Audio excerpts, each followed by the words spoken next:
Come promesso, il presidente del Veneto Luca Zaia ha incontrato una rappresentanza delle mamme che si battono a sostegno del reparto di terapia intensiva neonatale dell'ospedale di Campo San Piero. Il reparto ha perso 7 pediatri in 7 mesi e se ne teme un ridimensionamento.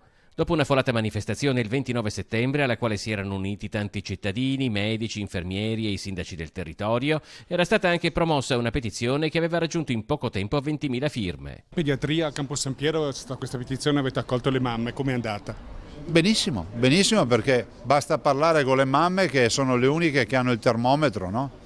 Penso che abbiamo trovato la quadra e in una settimana sistemiamo tutto. All'incontro erano presenti anche l'assessore alla sanità Luca Coletto, il direttore generale Domenico Mantoane, dell'ULSS 6 Euganea Domenico Scibetta, oltre ai sindaci di Campo San Piero e Villanova Katia Maccarrone e Cristian Bottaro in rappresentanza degli 11 comuni della federazione. Zaia ha assicurato l'impegno della regione a risolvere l'attuale carenza di medici pediatri al Pietro Cosma. Ci sono delle criticità, una per tutte è che mancano i pediatri.